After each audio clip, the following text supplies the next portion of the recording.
രാഷ്ട്രീയം എന്ന് പറയുന്നത് രാഷ്ട്രത്തെ പറ്റിയുള്ളതാണ്. എൻ്റെ മതം, എൻ്റെ പ്രദേശം, എൻ്റെ ഭാഷ എന്നുള്ളതല്ല. നമ്മുടെ നാട് എന്നാണ് നമ്മുടെ രാഷ്ട്രീയം എന്ന് പറയുമ്പോൾ ചിന്തിക്കുന്നത്. രാഷ്ട്രീയത്തെപ്പറ്റി അങ്ങനെ വലിയൊരു കാഴ്ചപ്പാടുണ്ടായിരുന്ന ഒരു മഹാനായിരുന്നു, ഒരു മനുഷ്യ വിമോചകനായിരുന്നു അമേരിക്കയുടെ പ്രസിഡൻ്റായിരുന്ന ഏബ്രഹാം ലിങ്കൺ.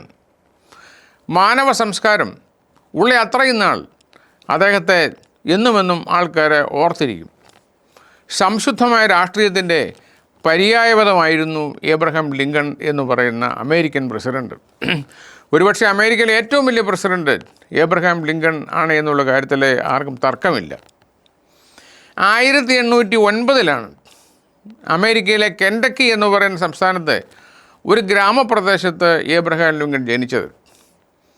തോമസ് ലിങ്കൺ എന്ന് പറയുന്ന ഒരു മരപ്പണിക്കാരൻ്റെ മകനായിട്ടാണ് ഏബ്രഹാം ലിങ്കൺ ജനിച്ചത്. അദ്ദേഹത്തിൻ്റെ ബാല്യകാലം ദുരിതപൂർണമായിരുന്നു.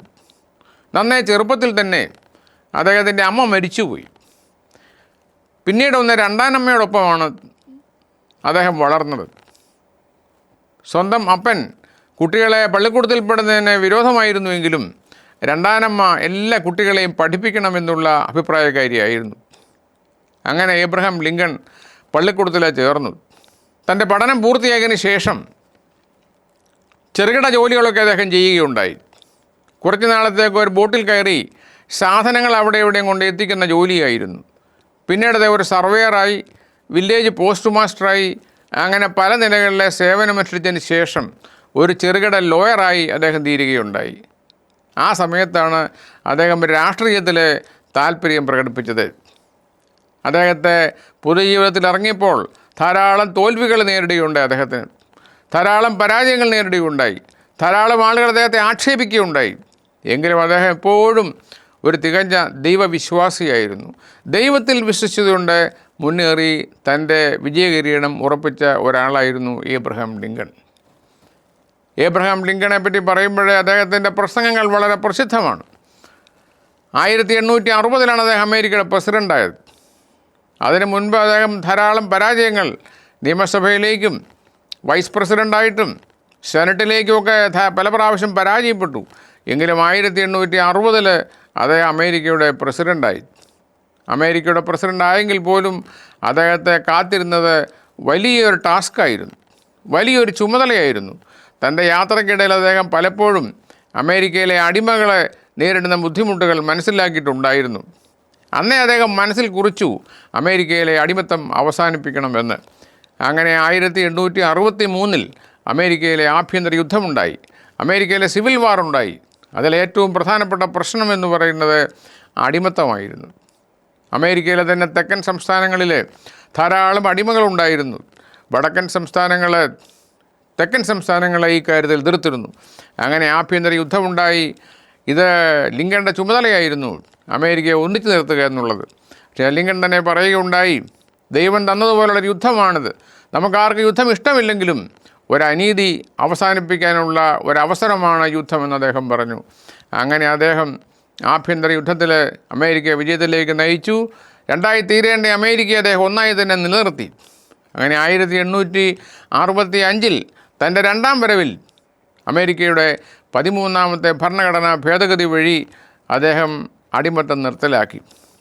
പക്ഷേ ഈ അടിമത്തം നിർത്തലാക്കിയതിൻ്റെ പേരിൽ തൻ്റെ രണ്ടാമത്തെ വരവിൻ്റെ ഒരു വിജയാഘോഷം നടക്കുന്ന സമയത്ത് അദ്ദേഹം ഒരു നാടകം കണ്ടുകൊണ്ടിരുന്നപ്പോൾ ജോൺ വിൽക്കസ് ബൂത്ത് എന്ന് പറയുന്ന ഒരു ഭ്രാന്തൻ അദ്ദേഹത്തെ വെടിവെച്ച് കൊല്ലുകയായിരുന്നു. അദ്ദേഹത്തിൻ്റെ പ്രസംഗം ഞാൻ പറഞ്ഞു, നാഷണൽ സെമിട്രി ഡെഡിക്കേഷൻ ഡേ, തൻ്റെ അഡ്രസ്, ഗെറ്റിസ്ബർഗ് അഡ്രസ് എന്ന് പറയുന്ന പ്രസംഗത്തിൽ അദ്ദേഹത്തിൻ്റെ ഒരു വാചകം വളരെ പ്രസിദ്ധമാണ്. എന്താണ് ആ വാചകം? ഇതാണ് ആ വാചകം: with malice towards none and charity towards all. With malice towards none and charity towards all. ആരോടും പകയില്ലാതെ എല്ലാവരോടും ഔദാര്യപൂർവ്വം പെരുമാറണം എന്നാണ് അദ്ദേഹം പറയുന്നത്. ഇപ്പോൾ രാഷ്ട്രീയത്തിലായാലും പൊതുജീവിതത്തിലായാലും ഒക്കെ വ്യക്തി ജീവിതത്തിലായാലും ഒക്കെ എല്ലാം സംശുദ്ധമായിരിക്കണം, സത്യവും നീതിയും ഉയർത്തിപ്പിടിക്കണം എന്നായിരുന്നു അദ്ദേഹം പറഞ്ഞിരുന്നത്. എന്തൊക്കെയാണ് ലിങ്കണിൻ്റെ സംഭാവനകൾ? ഒന്നാമതായിട്ട് അദ്ദേഹം ഉയർത്തിപ്പിടിച്ചൊരു പ്രമാണമെന്ന് പറയുന്നത് മാനവികതയാണ്, മനുഷ്യത്വം, മനുഷ്യാവകാശങ്ങൾ എല്ലാവർക്കും ഉണ്ടായിരിക്കണം. ഓൾ ആർ ബോൺ ഈക്വൽ എന്ന് അദ്ദേഹം പറയുന്നു.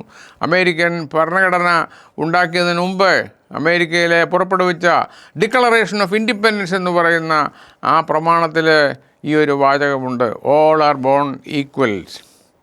അപ്പം ലിങ്കൺ പറയുന്നു മനുഷ്യാവകാശങ്ങൾ എല്ലാവർക്കും ലഭ്യമാവണം. രണ്ടാമതായിട്ട് അദ്ദേഹം പറഞ്ഞത് ജനാധിപത്യം, ഡെമോക്രസി ഷാൽ നെവർ പെറിഷ്, ജനാധിപത്യം ഒരിക്കലും ഇല്ലാതാകരുത്. ലിബർട്ടി, ഇക്വാളിറ്റി, ഫ്രറ്റേണിറ്റി എല്ലാവർക്കും ഉണ്ടായിരിക്കണം എന്ന് അദ്ദേഹം പറയുന്നു. മൂന്നാമതായിട്ട് അദ്ദേഹം പറയുന്നു അധികാരം എന്ന് പറയുന്നത് നാമമാത്രമായിട്ട് മാത്രം ഉപയോഗിക്കാനുള്ളതാണ്. അമിതമായ അധികാരം ഒരു രാഷ്ട്രീയക്കാരും പ്രയോഗിക്കരുത്. ഒരു ഭരണകർത്താവും അമിതമായ അധികാരം പ്രയോഗിക്കാനായിട്ട് പാടില്ല. പിന്നീട് അദ്ദേഹം പറയുന്നു പൊതുജീവിതം എപ്പോഴും സംശുദ്ധമായിരിക്കണം, ജനങ്ങൾക്ക് വേണ്ടിയായിരിക്കണം നമ്മൾ ഭരിക്കേണ്ടത്. ഇതൊക്കെ അദ്ദേഹത്തിൻ്റെ പ്രധാനപ്പെട്ട സംഭാവനകളാണ്. ഇതിലൊക്കെ ഉപരിയായിട്ട് അദ്ദേഹം വ്യക്തികളോട് പറയുന്നു, രാഷ്ട്രീയക്കാരോട് പറയുന്നു, പരാജയമെന്ന് പറയുന്ന വലിയ കാര്യമൊന്നുമല്ല, പരാജയപ്പെട്ടുകൊണ്ടിരിക്കും സാരമില്ല, പരാജയപ്പെട്ടാലും വീണ്ടും നമ്മൾ ഉയർത്തെഴുന്നേൽക്കുക, പരാജയത്തെ ഭയപ്പെടേണ്ട കാര്യമില്ല എന്ന് ലിങ്കൺ പറയുന്നു. നമ്മുടെ രാജ്യത്തെ കടിച്ചുകീറൽ രാഷ്ട്രീയം കാണുമ്പോൾ, നമ്മുടെ രാജ്യത്തെ തട്ടിക്കൂട്ട് രാഷ്ട്രീയം കാണുമ്പോഴേ നമുക്കിതുപോലുള്ള മഹാന്മാരെ ഓർമ്മ വരും. നമ്മുടെ രാഷ്ട്രപിതാവായ ഗാന്ധിജി പറഞ്ഞു ഇതൊക്കെ തന്നെയാണ്, politics is the noblest of professions എന്ന് അദ്ദേഹം പറയുന്നു. രാജ്യസേവനം എന്ന് പറയുന്നത് ദൈവസേവനം തന്നെയാണ്, ദൈവത്തെ സേവിക്കൽ തന്നെയാണ്. അതുകൊണ്ട് പൊളിറ്റിക്സ് ഒരു നോബിൾ പ്രൊഫഷൻ എന്നാണ് നമ്മുടെ രാഷ്ട്രപിതാവായ ഗാന്ധിജി പറഞ്ഞത്. അപ്പോൾ ഇതുപോലുള്ള മഹാന്മാരെ മാനവ സംസ്കാരമുള്ള അത്രയും നാൾ ഏബ്രഹാം ലിങ്കൺ എല്ലാവരും ഓർത്തിരിക്കും.